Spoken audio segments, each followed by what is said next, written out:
Génesis capítulo 25. Los descendientes de Abraham y Keturá. Abraham tuvo otra esposa que se llamaba Keturá. Sus hijos con ella fueron Simram, Joksam, Medam, Madián, Isbac y Suá. Joksam fue el padre de Seba y Dedán. Los descendientes de Dedán fueron los asureos, los letuseos y los leumeos. Los hijos de Madián fueron Efá, Efer, Anoc, Abidá y Eldá. Todos estos fueron descendientes de Keturá. Isaac heredó todo lo que Abraham tenía.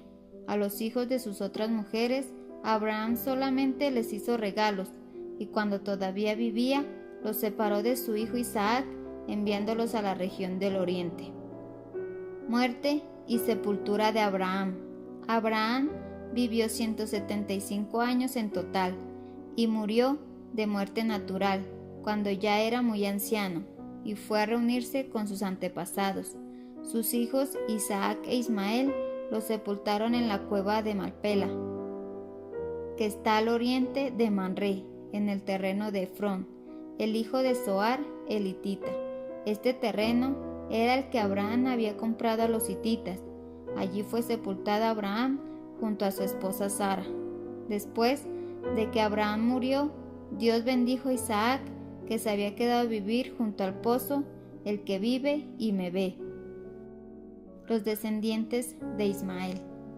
Estos son los hijos de Ismael, el hijo de Abraham y de Agar, la esclava egipcia de Sara, en el orden en que nacieron Nebaiot, que fue su hijo mayor, luego Kedar, Adbeel, Mibsam, Misma, Dumá, Masá, Adar, Temá, Getur, Nafis y Ketma. Estos son los nombres de los 12 hijos de Ismael, y con esos mismos nombres se conocieron sus propios territorios y campamentos.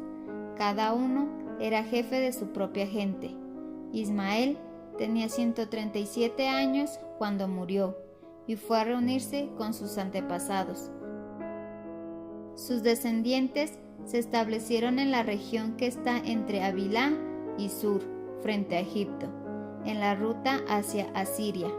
Allí se establecieron a pesar de la oposición de sus hermanos. Nacimiento de Jacob y Esaú. Esta es la historia de Isaac, el hijo de Abraham. Isaac tenía 40 años cuando se casó con Rebeca, que era hija de Betuel y hermana de Labán, los arameos que vivían en Padán Aram. Rebeca no podía tener hijos, así que Isaac le rogó al Señor por ella, y el Señor oyó su oración y Rebeca quedó embarazada. Pero como los mellizos se peleaban dentro de su vientre, ella pensó: si esto va a ser así, ¿para qué seguir viviendo? Entonces fue a consultar el caso con el Señor, y Él le contestó: en tu vientre hay 2 naciones, 2 pueblos que están en lucha desde antes de nacer. Uno será más fuerte que el otro, y el mayor estará sujeto al menor. Llegó al fin el día en que Rebeca tenía que dar a luz, y tuvo mellizos. El primero que nació era pelirrojo, todo cubierto de vello, y lo llamó Esaú.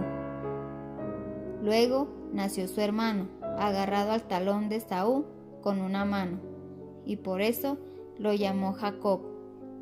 Isaac tenía 70 años cuando Rebeca los dio a luz. Esaú vende sus derechos de hijo mayor. Los niños crecieron. Esaú llegó a ser un hombre de campo y muy buen cazador. Jacob, por el contrario, era un hombre tranquilo y le agradaba quedarse en el campamento. Isaac quería más a Esaú porque le gustaba comer de lo que él cazaba, pero Rebeca prefería a Jacob. Un día en que Jacob estaba cocinando, Esaú regresó muy cansado del campo y le dijo: por favor, dame un poco de ese guiso rojo que tienes ahí, porque me muero de hambre. Por eso a Esaú también se le conoce como Edom. Primero, dame a cambio tus derechos de hijo mayor, contestó Jacob.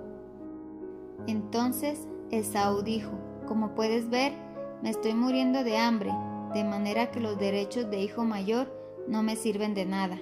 Júramelo ahora mismo, insistió Jacob.